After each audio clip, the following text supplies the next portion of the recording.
और बड़ी खबर उपचुनावों को लेकर, उत्तर प्रदेश उपचुनावों को लेकर मुख्यमंत्री योगी आदित्यनाथ एक्शन में। आज मुख्यमंत्री योगी आदित्यनाथ ने एक अहम बैठक बुलाई है। उपचुनाव पर चर्चा को लेकर इस बैठक को बुलाया गया है। सुबह 11 बजे का समय निर्धारित किया गया है, जब कालिदास मार्ग पर बैठक होगी। तमाम जो मंत्री हैं वो इस बैठक में शामिल होने वाले हैं। जिलों के प्रभारी मंत्रियों को बैठक पे खास तौर पर बुलाया है। चुनाव वाले जिलों के प्रभारी मंत्री बुलाए गए हैं बैठक में शामिल होने के लिए। सुबह 11 बजे का समय बैठक में जरूरी निर्देश देंगे मुख्यमंत्री योगी आदित्यनाथ। अब ये निर्देश क्या कुछ होंगे, इसके ऊपर नजरें बनी हुई है। उत्तर प्रदेश में 9 सीटों पर उपचुनाव होने वाले हैं और उसी को लेकर वोटिंग होने वाली है। विनोद हमारे संवाददाता हमारे साथ में जुड़े हुए हैं। विनोद, क्या कुछ अपडेट, मीटिंग में कौन से निर्देश मुख्यमंत्री के द्वारा अहम तौर पर दिए जा सकते हैं?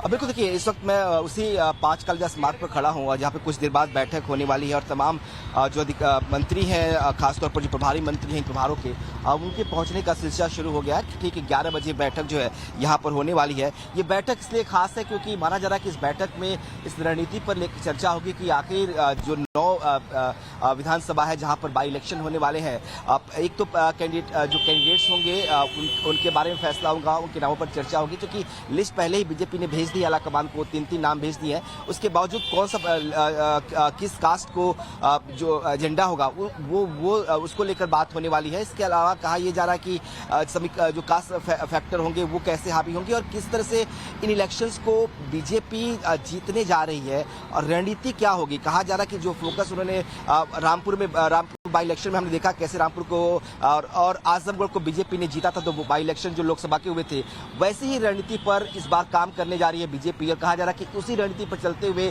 जो 9 सीटें हैं इनको जीतने का फॉर्मूला जो है वो तय किया जाएगा। इसीलिए इस बैठक में जो संगठन के पदाधिकारी हैं, खासतौर पर प्रदेश अध्यक्ष जो है, संगठन महामंत्री हैं, उनको भी बुलाया गया है ताकि एक रणनीति, ठोस रणनीति तैयार हो। जिस तरीके से आजमगढ़ और रामपुर को बीजेपी ने जीत लिया था, जो समाजवादी पार्टी का गढ़ माना जाता था, जो उनका किला था, तो उसी तरीके पर, उसी तर्ज पर बाकी जो सीटें हैं, जिसमें 5, अगर 9 सीटों की बात करें तो 4 सीटें जो हैं वो बिल्कुल विनोद, यही कारण है कि लोकसभा चुनावों में जिस तरीके का परफॉर्मेंस बीजेपी का रहा, उससे सीख लेते हुए एक अलग एक्शन में बीजेपी नजर आ रही है उपचुनावों को लेकर। फिलहाल बहुत बहुत शुक्रिया विनोद, आपका जानकारी।